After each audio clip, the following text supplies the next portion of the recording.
Muy buenos días, amados hermanos, que nuestro buen Dios les bendiga a cada uno de ustedes. Realmente es un enorme privilegio poder compartir de este tiempo. Bueno, estuvimos, como dijo el pastor Jorge, tuve el privilegio de ayer compartir con aproximadamente 300 hombres. Fue un tiempo enriquecedor, realmente enriquecedor con ellos. La agenda no daba mucho para conversar con todos esos hombres que estaban allí, pero con los que tuve la oportunidad de conversar, mayormente ancianos de aquí de la iglesia, ancianos en el sentido de experiencia en su caminar con Jesucristo, pero también en sus años, y fueron una enorme bendición para mí. Es realmente una gracia de Dios, estos hermanos, y también es una gracia de Dios poder compartir con ustedes en esta mañana la palabra. Como ya dijo el pastor Jorge, mi nombre es Paul Candela, pero Candela solo apellido.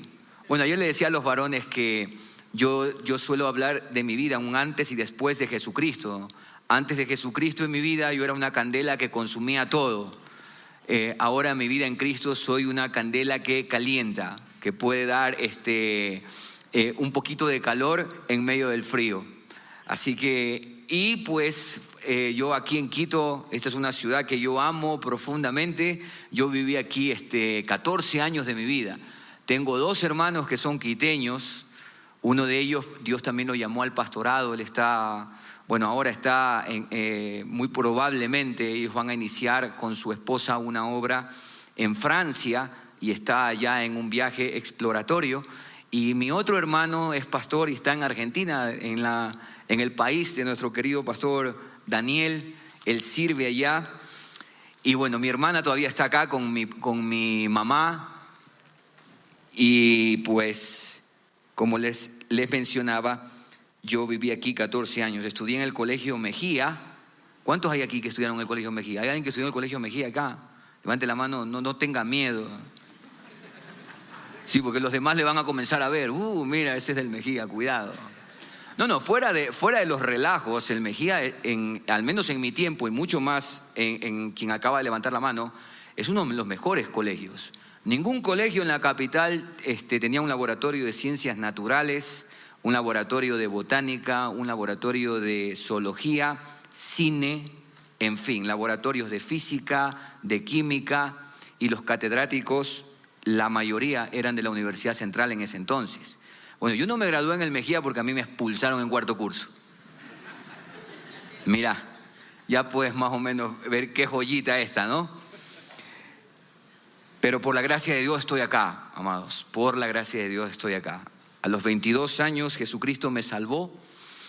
Y desde aquel 14 de agosto del año 1999 hasta el día de hoy, no he cesado de predicar a Jesucristo. Y he hecho mío lo que dijo el apóstol Pablo ahí en Hechos capítulo 20, cuando a él le dicen que no suba a Jerusalén. El profeta Agabo le dice que aquel que tiene este manto va a ser arrestado y posteriormente llevado prisionero. Y los ancianos de Éfeso le decían a Pablo que no subiera a Jerusalén. Y Pablo les dice: yo de ninguna cosa hago caso, ni estimo para mí preciosa mi vida, sino que quiero acabar la carrera de tal manera que cumpla con el ministerio que el Señor me ha llamado a cumplir. Así que esa es mi convicción. Y bueno, y estamos acá para servir a ustedes. Ustedes han entrado en una serie que le han denominado El Rey, y a mí se me ha pedido que exponga Buscando al Rey. Y yo quiero invitarle que usted abra su Biblia en el Evangelio de Mateo, capítulo 2. Abra su Biblia en Mateo, capítulo 2. Y vamos a leer, pero antes de leer, tenga abierta ahí su Biblia, vamos a orar al Señor, ¿le parece? Vamos a pedirle que nos dé una mente dispuesta y que los ruidos que de pronto usted pueda haber traído a este lugar sean algún problema que tiene, alguna ansiedad, alguna frustración, qué sé yo. El Espíritu Santo le ayude a disipar todo eso y tenga su mente dispuesta para escuchar lo que Dios tiene para decirnos en esta mañana. Amén. Padre bueno, gracias. Decía una de las canciones que te entonábamos acá: tú eres milagroso, tú abres camino. Y aunque yo no pueda ver, tú siempre estás obrando. Y te ruego en el nombre de Jesús que hoy, al adentrarnos en tu palabra, nuestra mente esté dispuesta para entenderla y también nuestro corazón dispuesto para abrazarla de tal manera que nuestra voluntad sea movida a obedecerla.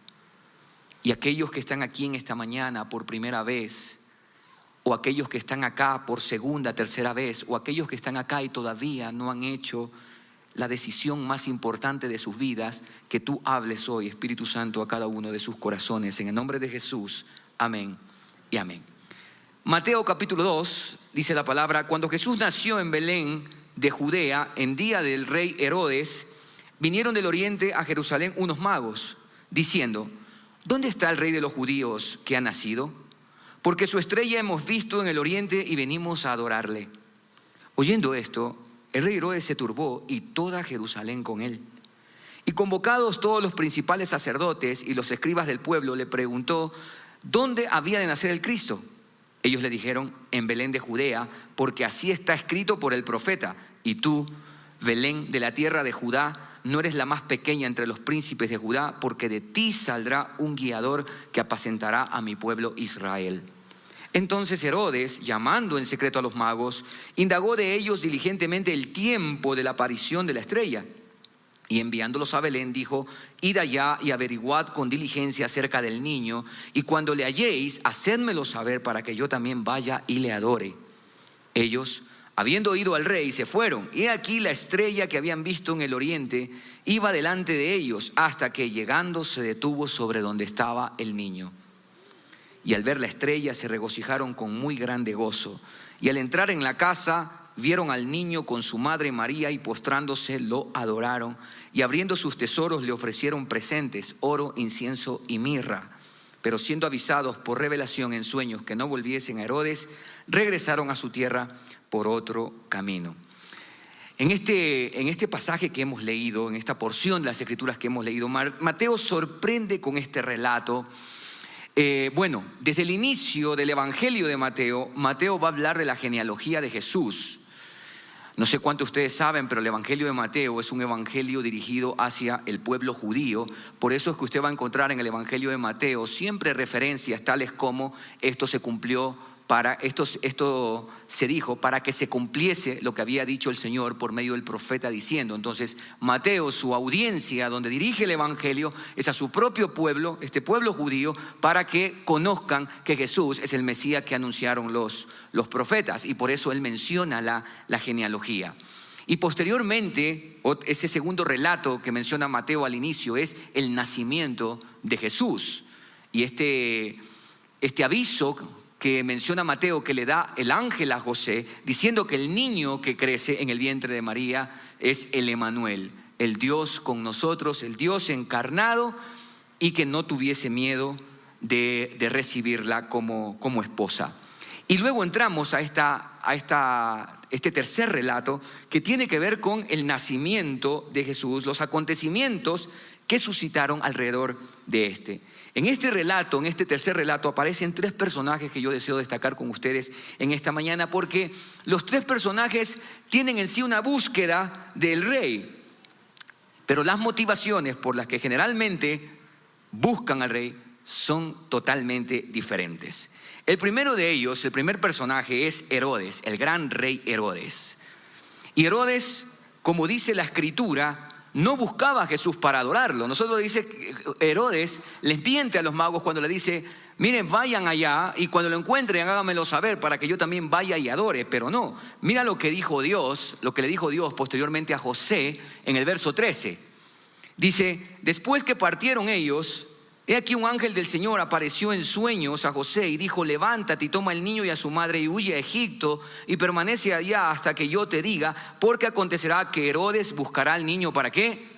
Para matarlo. No es para adorarlo. Dios, que escudriña el corazón y que sabe las intenciones del corazón de Herodes, sabe que Herodes busca al rey para matarlo. Herodes entonces es ese primer rostro que busca a Jesús para matarlo. Se dice, y es verdad, que un ser humano orgulloso es un ser humano temeroso, que está disfrazando ese temor con aires de superioridad. ¿Y cuál era el temor o los temores de Herodes el Grande? ¿Por qué razón un rey como Herodes el Grande que se caracterizó por construir obras prominentes. La actividad de Herodes el Grande fue una actividad tremenda en el asunto de construcciones. Él construyó Cesarea Marítima, un puerto sorprendente. Construyó el famoso palacio que tenía en el desierto de Judea, el famoso Herodión, y allí a las orillas del Mar Muerto, en Masada, su palacio de verano, sin contar el famoso segundo templo de Jerusalén que había destruido Nabucodonosor. Él le dio un esplendor, no como el esplendor de Salomón, ciertamente, pero vaya que hizo una gran obra allí. ¿Por qué este rey llamado Herodes el Grande puede llegar a tener temor de un niño al que los magos, los sabios de Oriente le han dicho que es el rey de los judíos? ¿Qué había en la profundidad del corazón de este hombre que lo hace llegar al punto de querer matar a un niño? ¿Por qué Herodes quería matar a Jesús? Y yo quiero presentarte 4 razones por las que, a mi entender, Herodes quería matar a Jesús. Primero, porque Herodes, en el interior de su corazón, él sabe que no es rey aunque tenga la posición de rey. Herodes no era judío, Herodes era un idumeo y por lo tanto no era descendiente de David. No podía ser rey él de los judíos. Muchos judíos lo odiaban, lo despreciaban porque lo consideraban un usurpador. Personalmente creo que su deseo de haber construido el templo de Jerusalén era para haber ganado aceptación de los judíos y que lo reconozcan, porque las profecías decían que el Mesías reconstruiría el templo, que traería la gloria del tiempo de David. Un Mesías guerrero, un Mesías que llevaría a Israel hacia la gloria que lo llevó David y posteriormente Salomón. Entonces, él sabe que él no es el rey de los judíos, personalmente lo sabe, y lo que buscaba era aceptación más que una sincera devoción al Señor, como fue en el caso de David, que cuando quiso construir el templo nace de un hombre que es conforme al corazón de Dios. Herodes no. Herodes quiere matar a Jesús porque él sabe que él no es el rey de los judíos. En segundo lugar, porque está en riesgo su posición. Herodes era consciente que él había alcanzado la posición de rey porque él era un hábil manipulador. Él había manipulado todas las cosas en Roma de tal manera que se le otorgase ese título. El hombre íntegro, la mujer íntegra, nunca va a tener temor de nada, ni usar de artimañas, ni manipulaciones para conseguir o para lograr sus metas y proyectos. Pero en cambio, este hábil manipulador, este hombre que se hacía uso de las artimañas para lograr lo que quería, sí tenía temor de todo. Porque en cualquier momento a un hombre o a una mujer que no vive en integridad, que todo lo manipula, que usa de artimañas para lograr algo, para conseguir un fin, sabe que tarde o temprano eso se puede llegar a descubrir. Entonces, cuando vienen estos sabios y le dicen, ¿dónde está el rey de los judíos que ha nacido?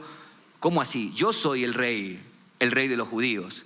¿De qué me vienen a hablar ustedes de un rey de los judíos? Una tercera razón, porque él se sintió burlado por los magos. Dice allí el texto, miremoslo nuevamente, que verso 12, pero siendo avisados por revelación en sueños que no volviesen a Herodes, regresaron a su tierra por otro camino. Y dice la escritura más adelante que se sintió pues que le habían mentido, que le habían hecho lo que normalmente él también hace. Es decir, manipular, es decir, usar de artimañas. Él se vio burlado por los magos y también le generó odio.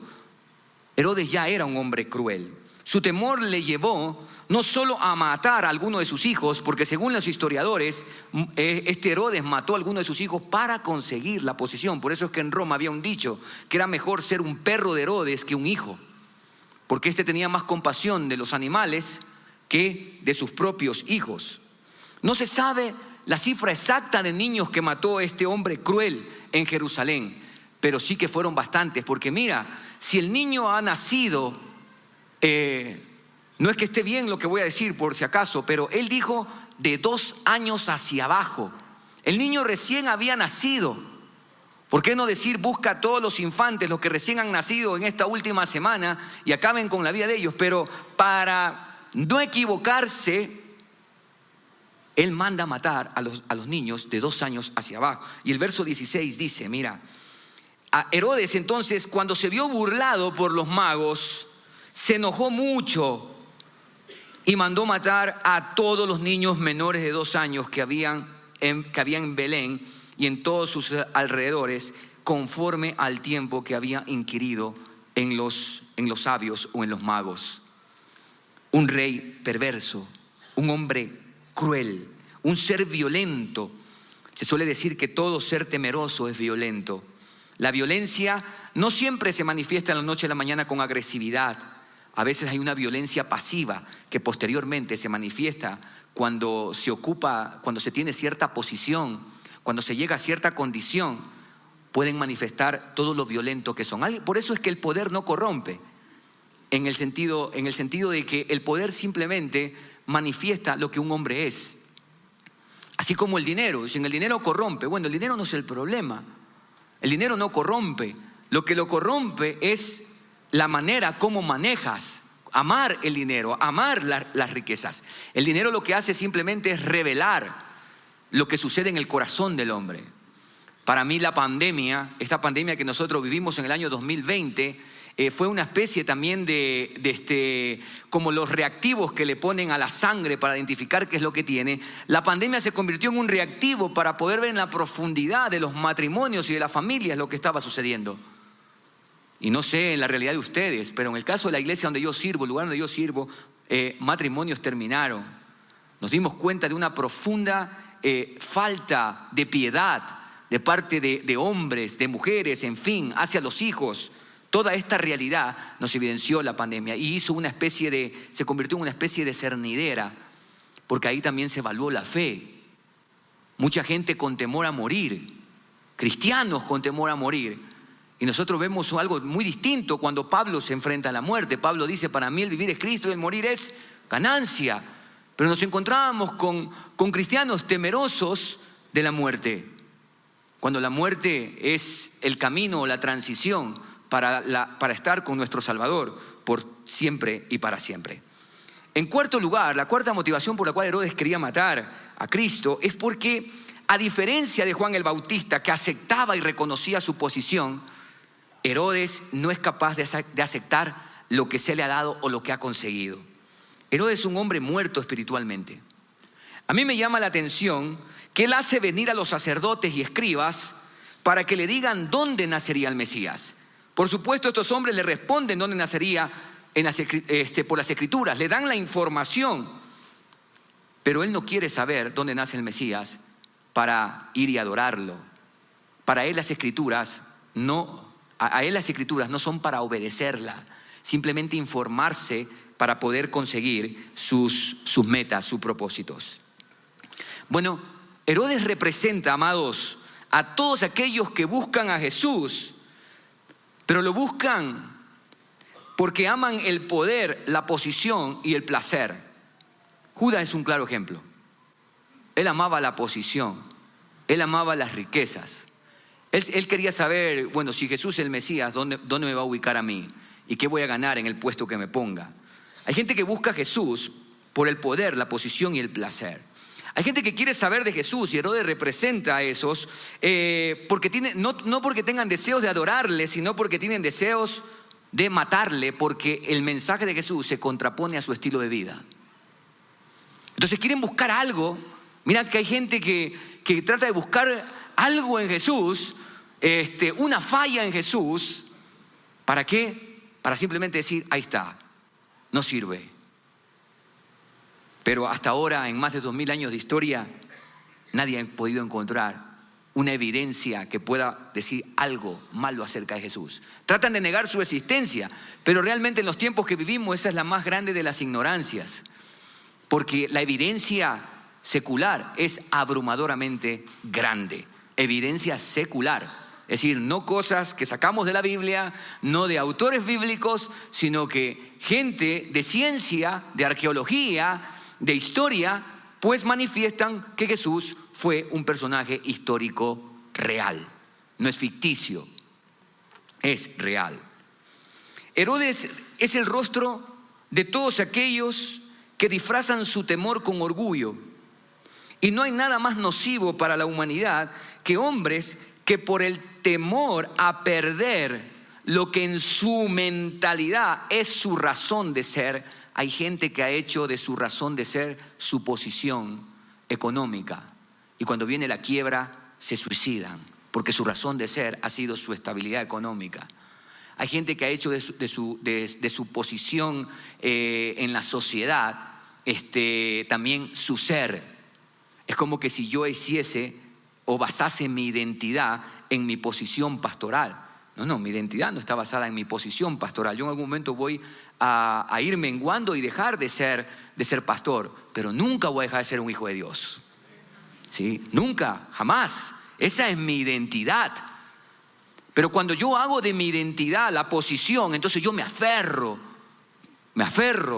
a esa posición y hago de todo. Y eso era el asunto de Herodes y de todos aquellos que se aferran porque han basado su ser, su identidad en su posición, en sus recursos, en sus riquezas. Y por lo tanto no les importa a cuántos tengan que matar a su alrededor para mantenerse o para cumplir con esas metas.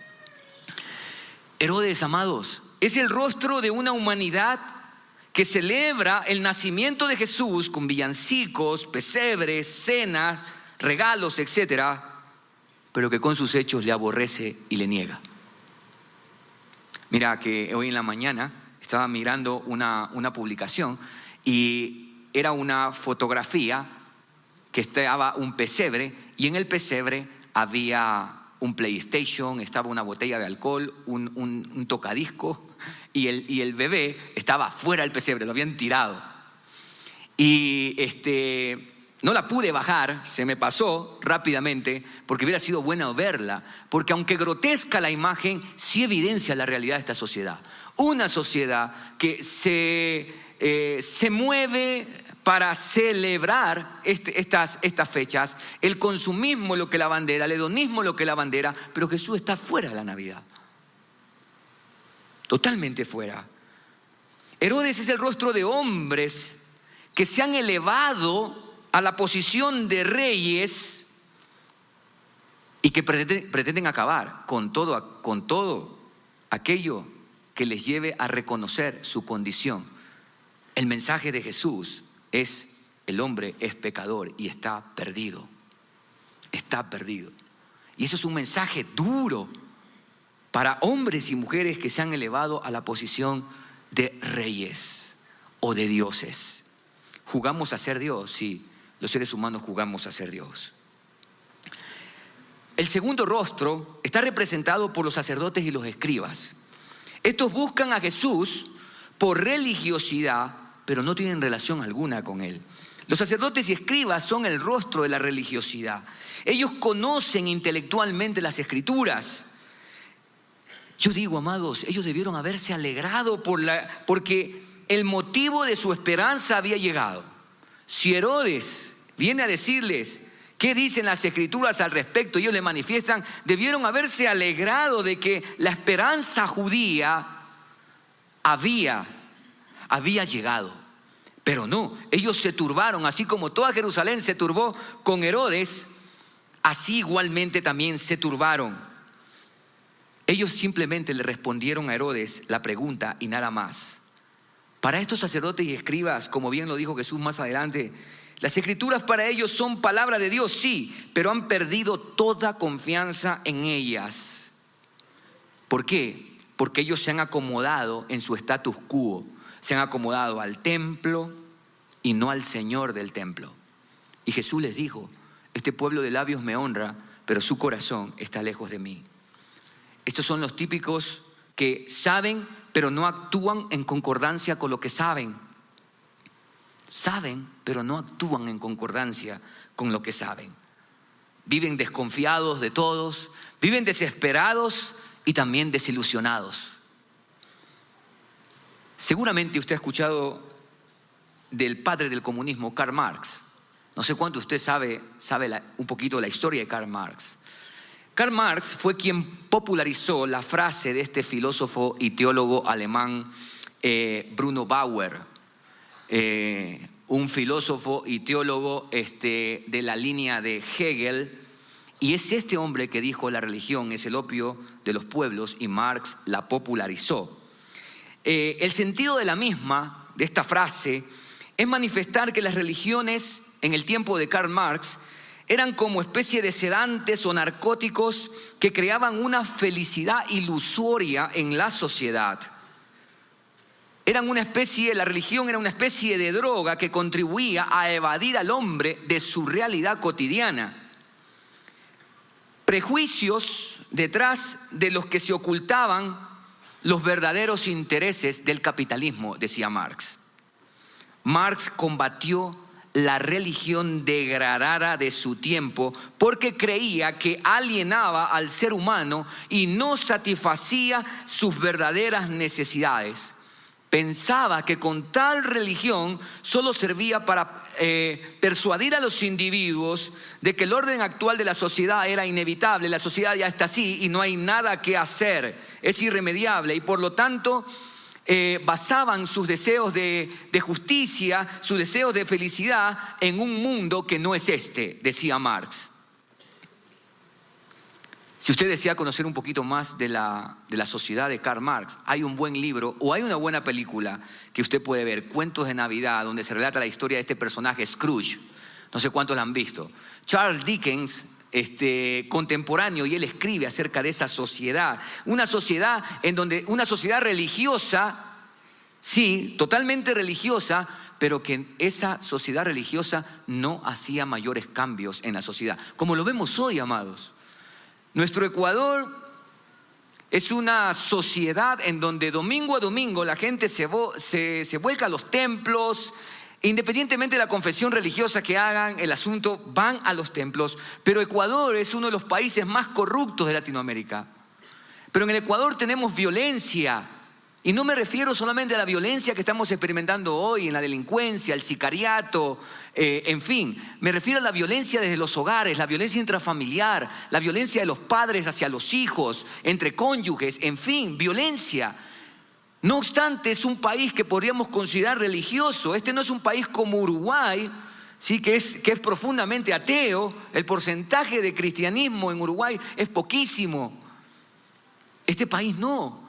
Hay muchos que se consideran cristianos, pero no hay cambios profundos en la sociedad. ¿Por qué? Por la religión. Los sacerdotes y los escribas son el rostro de una religión sin Dios. Y Jesucristo no vino a formar una nueva religión. Amados, en el tiempo de Jesús ya había algunas religiones, muchas religiones. Tan solo una mirada rápida al Antiguo Testamento, usted va a darse cuenta que había un sinnúmero de religiones. Cada Dios es una religión. Él no vino a formar una nueva religión. El mensaje de Jesús no es: aquí les traigo la verdadera religión. No existe verdadera religión. Jesús dijo: yo he venido a traer el reino de Dios. El reino de Dios se ha acercado. El mensaje de los pastores, de los ángeles a los pastores, fue paz en la tierra, buena voluntad para con los hombres, gloria a Dios en las alturas. El reino de Dios se ha acercado. Ese fue el mensaje de Jesús.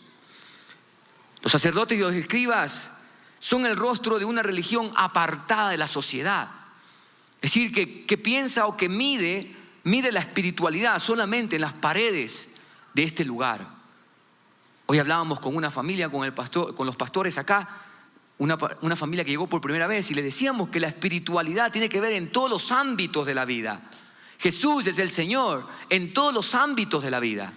En mi rol como esposo, en mi rol como padre, en mi rol como pastor, por supuesto, en mi rol como ciudadano ecuatoriano, Jesús es el Señor en todos los roles de mi vida. En la manera como manejo mis recursos, cómo manejo el dinero.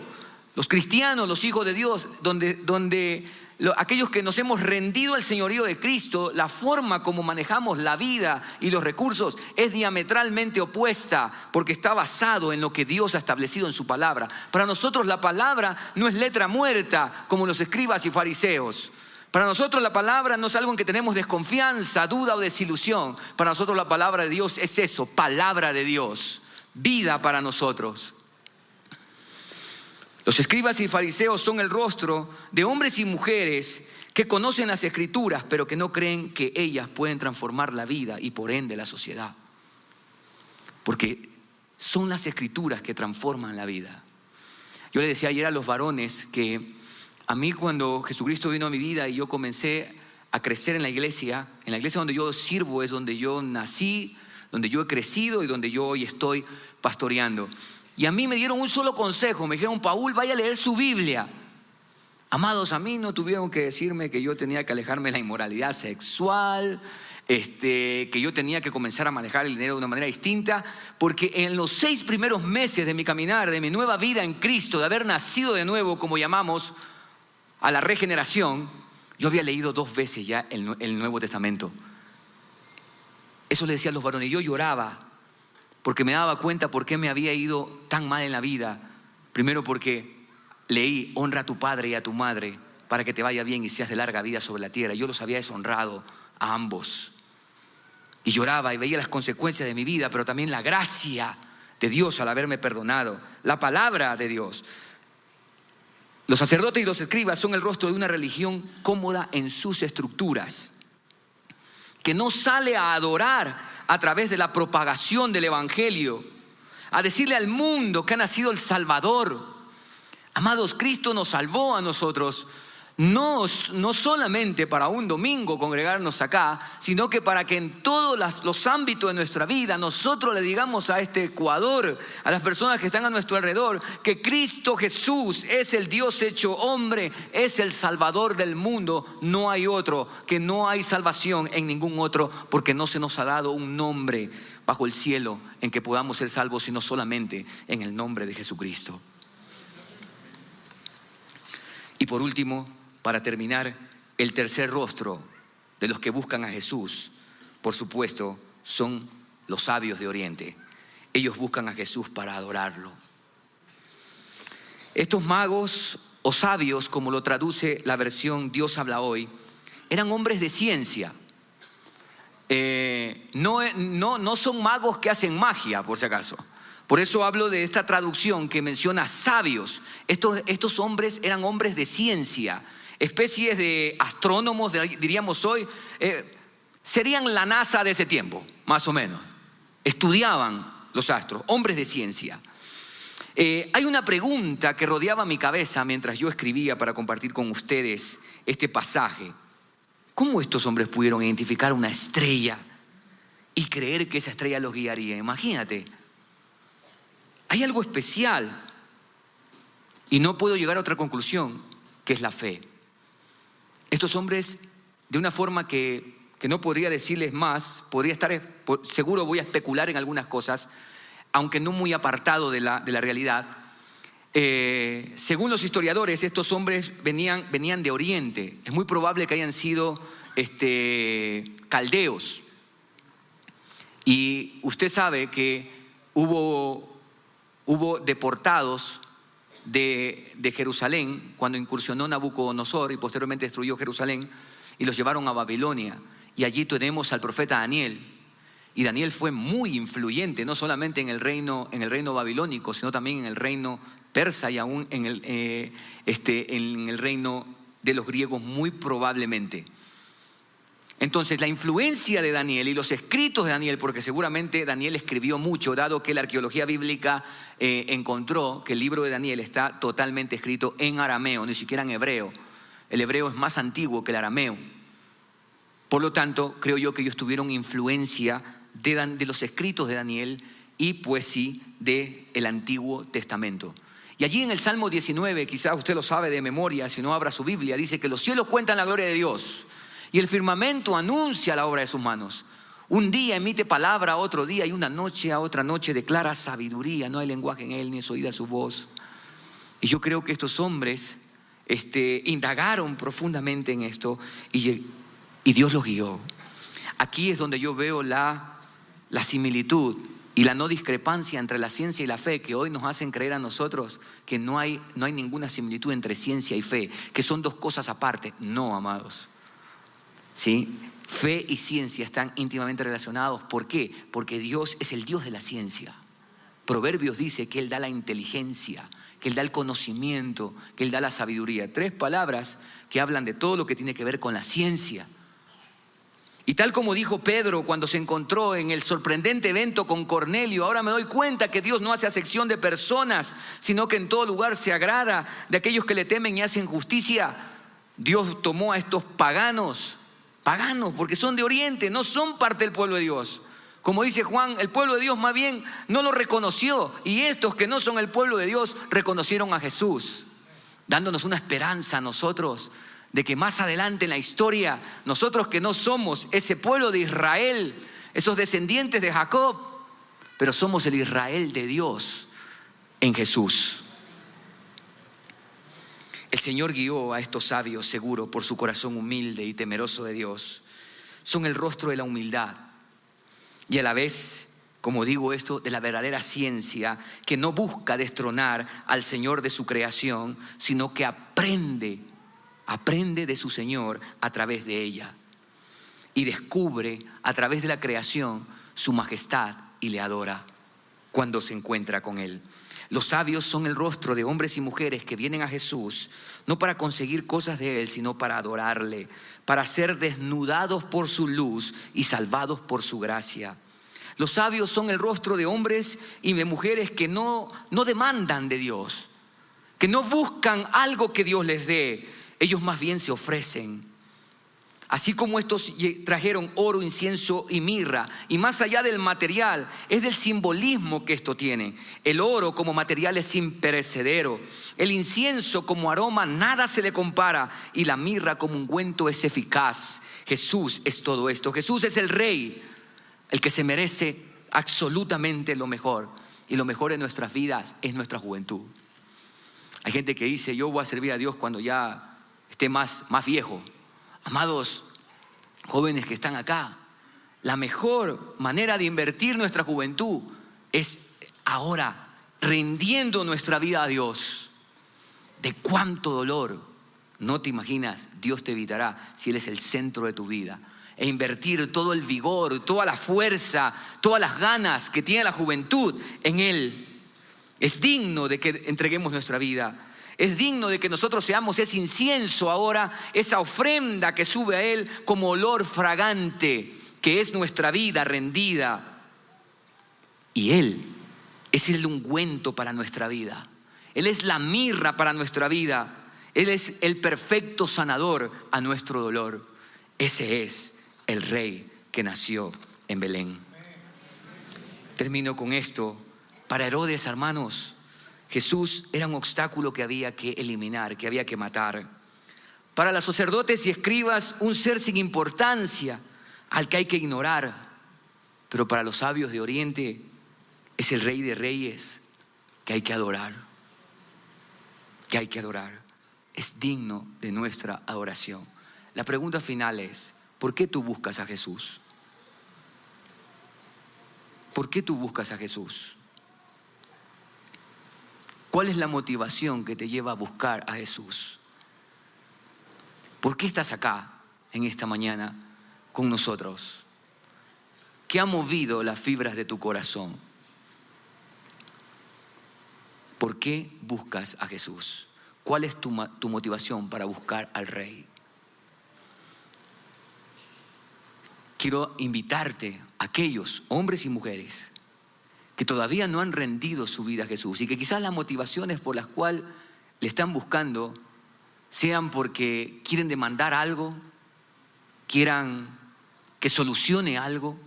Amados, el milagro es lo de menos. Hay que venir al dador del milagro. El problema nuestro, por favor, espero me entienda, no es que nuestros matrimonios estén mal, no es que nuestros hijos se hayan descarriado. El problema nuestro es que somos enemigos de Dios.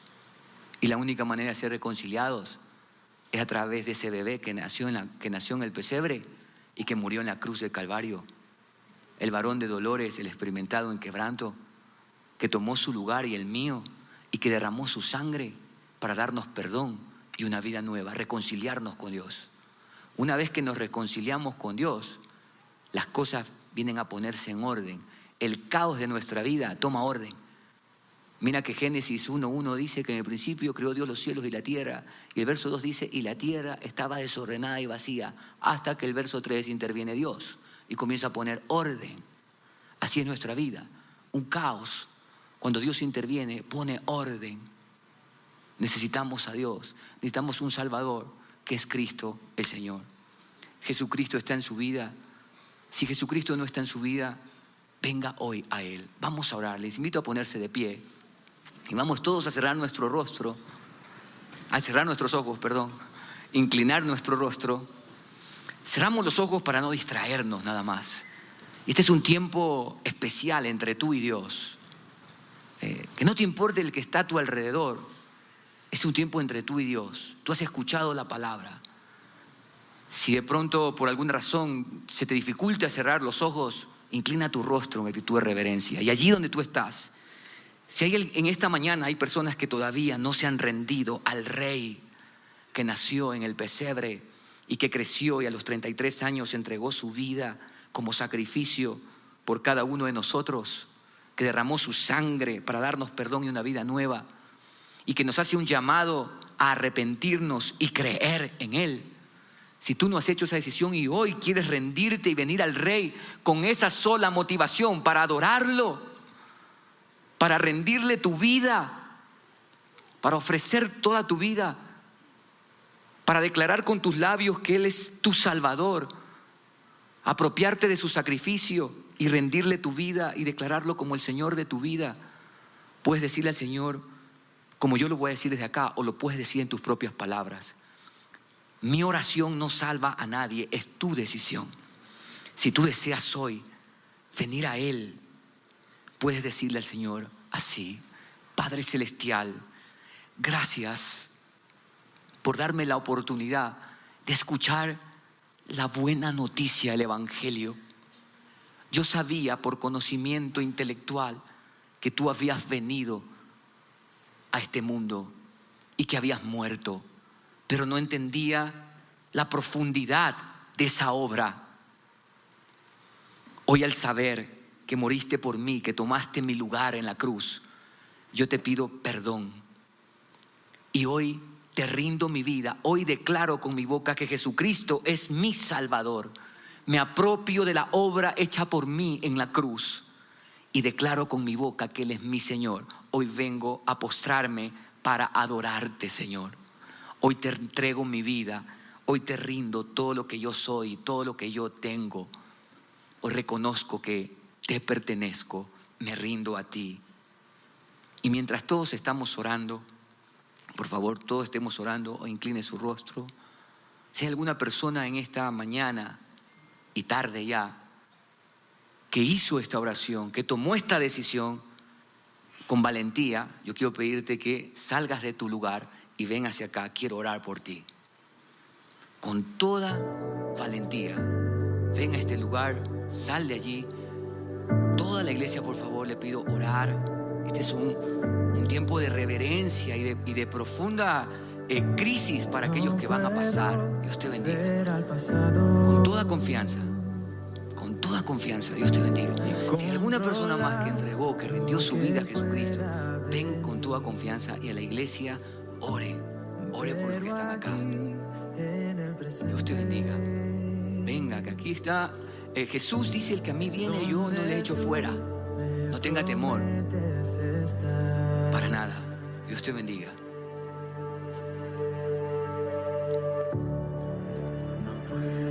Quiero pedirle al pastor Jorge, pastor Daniel, pastor Pablo, no sé si está acá. Dios te bendiga. Dios te bendiga. Venga con toda confianza. Y la iglesia ora por los que están acá. Ore por los que están acá. Ore. Están tomando una decisión importante y que va a afectar sus vidas positivamente, y que van a sufrir crisis como la que usted y yo sabemos que habrá crisis, y necesitan de que usted ore Señor, gracias. Pongan, queridos pastores, sus manos sobre Dios. Gracias. Gracias, Señor. Porque dice tu palabra que el que a ti viene tú no le echas fuera. Qué maravilloso saber que Jesús no solamente nació en el pesebre, murió en la cruz, sino que también resucitó al tercer día y hoy está glorioso. Y Él sigue salvando vidas porque es Dios. Porque es el principio y fin de todo. Y Señor, aquí están tus hijos, porque dice tu palabra que a todos los que le recibieron, a los que creen en su nombre, tú les das la potestad de ser hechos hijos de Dios. Y aquí están, Señor, y conforme a tu promesa, séllalos con tu Santo Espíritu, para que vivan esa vida de poder que solamente tú sabes dar. Ahora te pertenecen por doble, no solamente por lo que los creaste, sino porque ahora los has redimido, los has comprado a un precio altísimo, el precio de Jesús. Ahora los has adoptado, son tus hijos, herederos de Dios, coherederos con Cristo. Señor, que esta decisión que acaban de tomar permanezca firme y ellos crezcan y den fruto a 30, 60 y 100 por uno.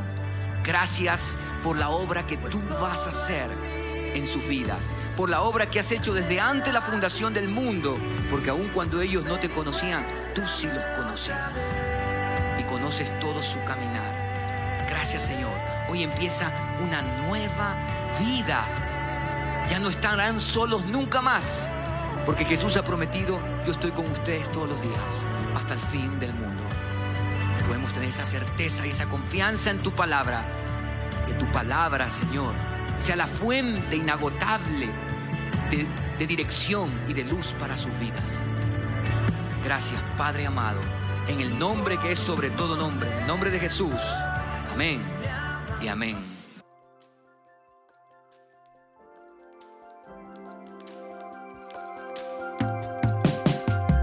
Si te gustó esta prédica, te invitamos a que le des like, te suscribas a nuestro canal y actives la campanita para recibir notificaciones cuando subamos un video nuevo. Además, encuentra tu prédica favorita en Spotify, Google y Apple Podcasts.